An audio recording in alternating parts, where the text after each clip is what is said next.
such illuminator!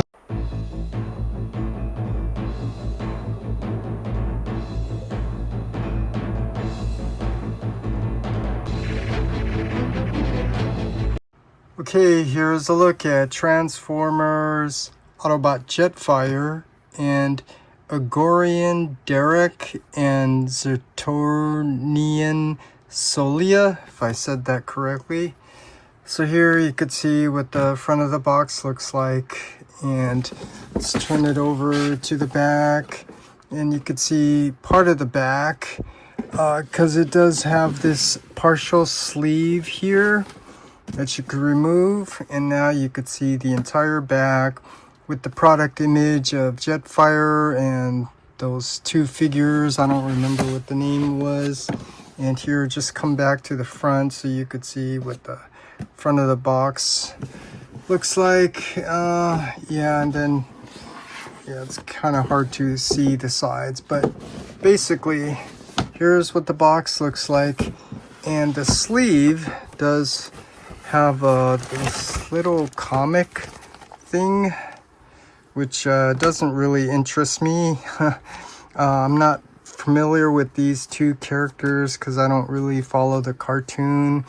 And basically, if you know me already, I basically bought this to have a more tune accurate Jetfire with the blue windows instead of the nice transparent blue windows that came with the original Siege. And those two figures, probably, well, I was thinking of giving it away, but then, I remember things, so I just, it kind of affects my decisions. But anyways, there's a look at the box. So now let's go ahead and open this and do an unboxing and first impressions.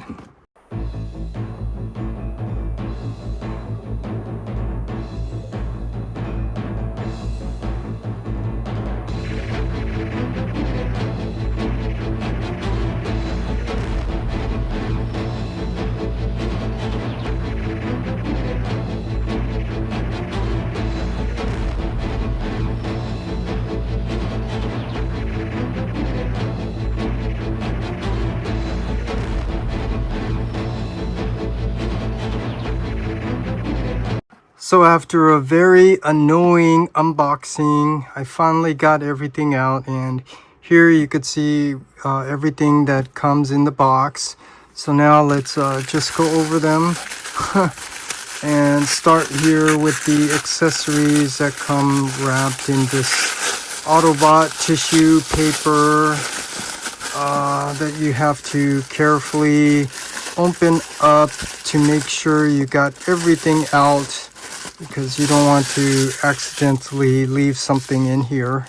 So here we got the really nice blast effects that come with the Jetfire, and I'll show that off later. And he does come with his blaster done in a nice gray color instead of the black that I always complain about. So here with the gray, now you can make out all the nicely sculpted detail in there. And then, of course, there is the instructions, and I'm just curious if they have these two characters I'm not familiar with because I don't follow the comic or anything like that. And I'm gonna have to figure out where I'm gonna put those figures. Like I said earlier, I was thinking about giving it away because some people wanted those and they didn't want this, and I was thinking about connecting with those people, but just also giving it away to someone I know who wanted it but didn't want this. But then, like I was saying, I remember things. I don't forget. There was I sent the email with my artwork to them like they were saying, but I never heard back from them. So like I said, I don't forget things. I remember things like that. So that obviously now affects my decision on just plain and simply giving that away. But anyways, as you could see, I'm trying to figure out how to open this. And it's been a while since I actually handled the Siege Jetfire, and of course I will bring out the Siege Jetfire for comparisons. But right off the bat, I could tell you there's a lot of things I really like about it. This seems more vibrant. This nice bright white, the bright red, and the nice painted blue, which is the main reason why I got it. And that's not to say the Siege version with the transparent blue is bad, because I actually like the transparent blue.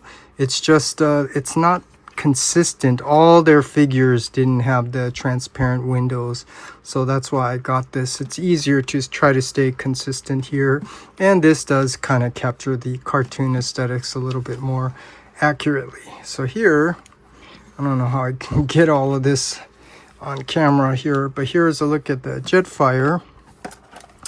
And then this thing, these Void Rival. Obviously I'm not going to open this up, and let's see if I can carefully peel off this sticker. Like I said, it was very annoying trying to take this all out, and I want to speak to their packaging, the way they package these things. I think they need to do a better job with that, because it's really annoying. But anyways, I don't know what to say. I don't know who these guys are. I guess these are nice little old style action figures. I say old style because, yeah, I seen some of the new ones. They look like they have better articulation and stuff, with the joints and hinges and stuff. But anyways, yeah, maybe I'll figure out who, I should give this to. But anyways, there's a look at that.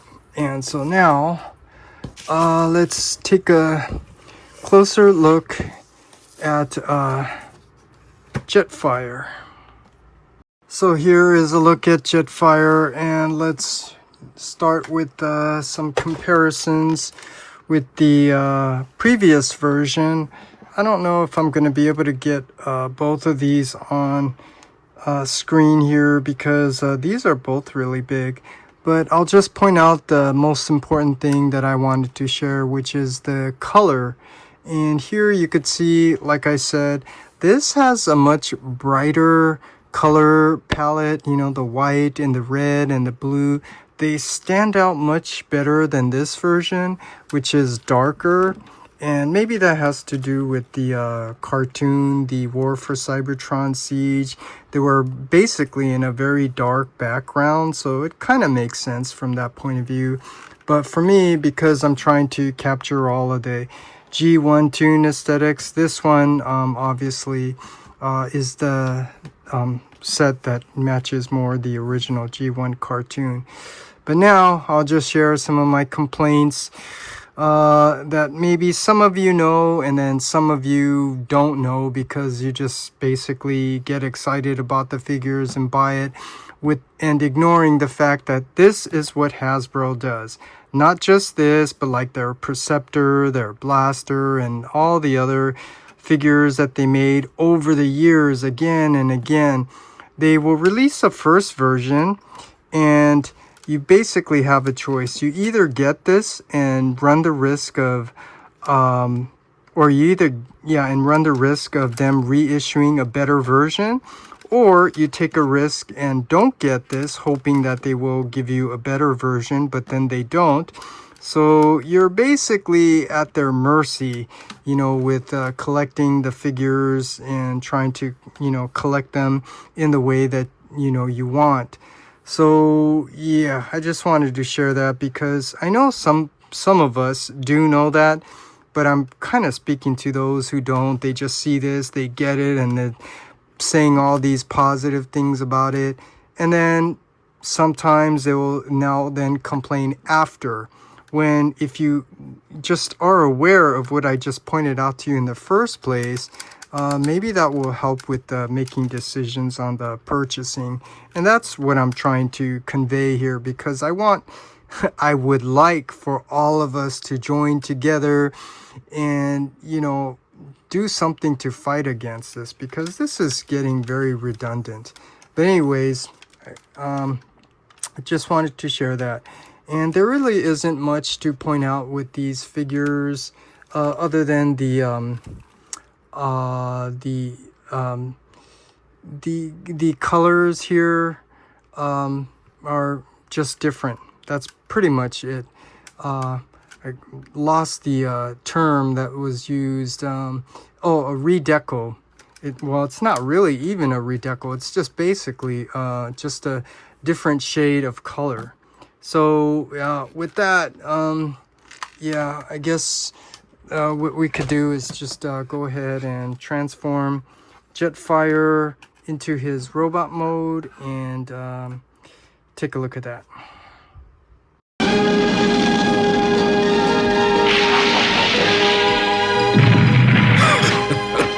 I'm too darn big to sneak around like this.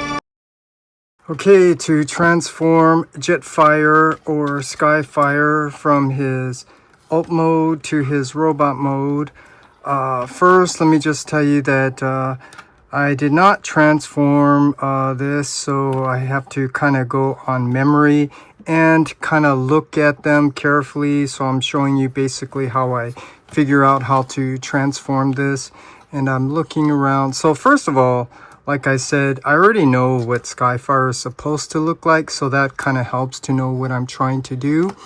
And some things I do remember, such as the jetpacks here are on a parting line, but since the wing hit here, let's fold up these wings first.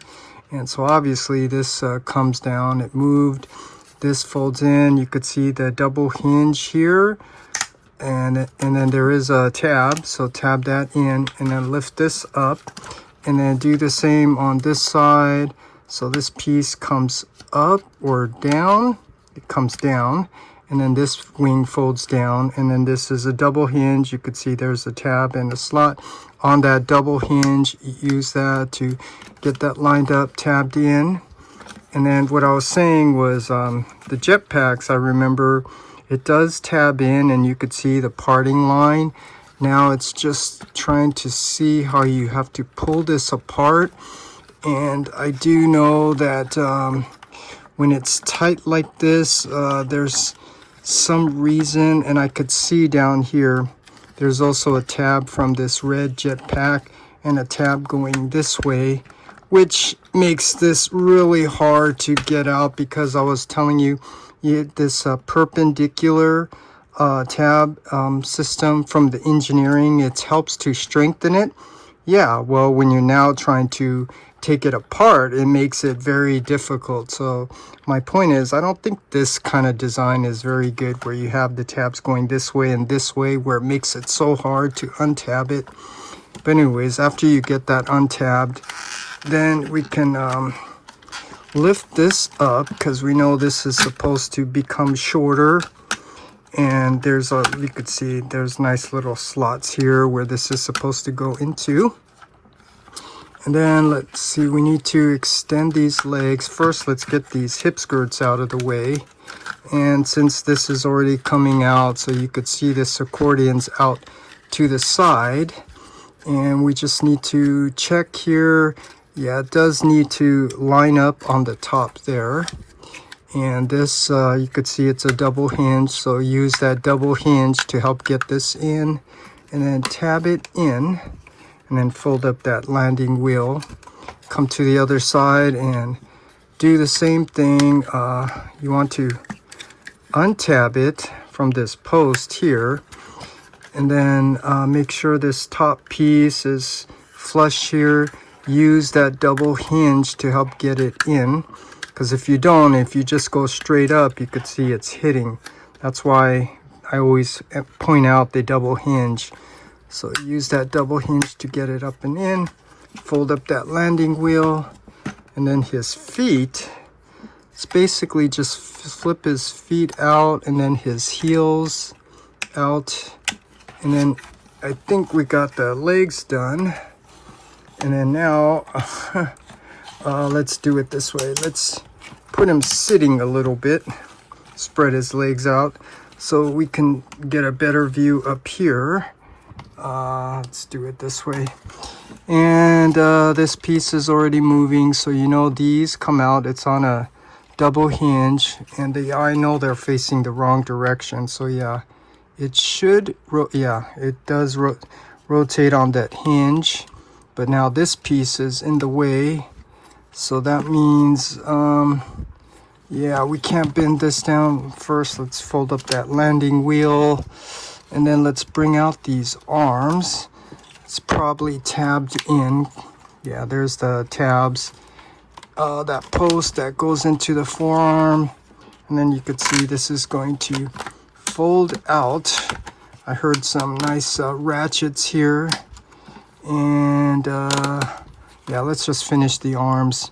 So his hand looks like it comes down, and then this obviously needs to come down. There's the tab and the post, so get that in. Got that little gappage there. Do the same on the other side. Fold down, bring out that hand, bring that down, tab it in, and his arms here, oh, it just looks like it extends out on the double hinge. So I guess just bend his arm up and that'll bring it out. And then his elbow, his shape of his elbows do have those things pointed out. Make sure both of those are pointed out. And then let's see, we can bring this down. Obviously the nose cone's in the way, so this needs to collapse down. And then can we bring this down here? We need to make sure the arms are out all the way, and this should come down, right? I could see there's a tab, so you do need to kind of bend this open a little bit so this can come down. And I'm trying to see, why is this not going down here? Oh, you need to get the center piece lined up, and once you do, then you can get everything all tabbed in. These side pieces should tab in up here on both sides. And then now it looks like we have Skyfire. Bring his feet back up in his heels and his hip skirts. Now it looks like we have Skyfire transformed to his robot mode. And now we just need to give him his gun. Just put that in there. And I just realized in his alt mode, I didn't show you the blast effect, but yeah, you know what that looks like. It obviously attaches to the back. I guess you could also attach it here to make it look like he's flying in robot mode. So that's kind of cool. Or maybe you can even put him on the gun. So now we have Skyfire in his robot mode. So now for some comparison, or just one comparison, I'm not going to do all that work anymore. Here he is next to the previous version, the first version, the Siege. So here's just a look all around so you could see the difference between the two. Oh, there is a little difference here. They cleaned this up to be a little bit more tune accurate here. They painted it to give a little detail showing you the joints for the back of the knee. And then there's some extra paint here that they put on. It looks like the previous version, they went more with all the details, like more paint and stuff. And then the major part is in the front, which is very upsetting. You could see they gave you the Autobot symbol here, and here they didn't even bother to paint that, which there is no excuse for that. Yeah, so that's really upsetting. But yeah, you could see the difference between the two. There's just less paint applied to the newer version, but the color white plastic that they used has a much more vibrant color. It's brighter white, brighter red. And again, this Autobot symbol that's not painted is really bothering me. So yeah, overall, I think I'm happy with this, even though I had to pay more just to get those other figures that I don't really want. But yeah, you could see, and I don't really need to go over all of the articulation and stuff because that's always so redundant. But first, let's spread his arms out. Let's bring him down here so we can get a close-up look at the head, which is pretty much the same, just a nice white and brighter blue colors. The head, oh, he does have a nicely sculpted neck joint, so it can go up, down, side to side, no all around. The shoulders, they can go forward and back, but they only go out on the bicep, which is on a nice ratchet, so that's cool. Bicep swivel, you do get a double jointed elbow band. Oh, and here's something that's cool with the hands. If you saw that, the hand, the little slot for the gun, when you open up his hands, it collapses in. So that's kind of a cool thing that they did. And then in terms of the waist, let's see, he does have waist rotation, but no ab crunch. But his legs, you could see they can go forward and back, out to the side. There is thigh rotation. There is a nice soft ratchet for the knees, and the toe can go down. And it's important is that he does have an ankle rocker. So for a mainline retail figure, you know, it's your standard good amount of articulation, so you can get some nice poses out of it. If I can get him standing. Yeah, so yeah, here's a look at Jetfire. And I'm not going to open these up, but I just thought I'd go over it because this is part of the what you get with this set. So this is that Void Rival. Like I said, I have no idea what this is. But yeah, here's the back, so you could see you get those two figures. I guess it's nice. I have no idea who they are, and I already pointed out, it looks like the articulation is very limited, so that explains why some people were complaining about it. But yeah, it does come nicely individually packaged, so I'm gonna leave it this way, probably give it to someone. And then he does come with the comic, which I am not going to open for the same reason. But yeah, here you could see the cover. But it is interesting to see, you know, what's in here, the art and stuff. So anyways, just to keep the review short, I'm just going to end it here. Just letting you know that I had to pay more to get a better version of Skyfire to go with my mainline retail collection. But when you look at it, you know, the nice vibrant colors does look very nice. So from that point of view, you know, I'm happy with this figure, and it will definitely look nicer with my Autobot collection.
Illuminator!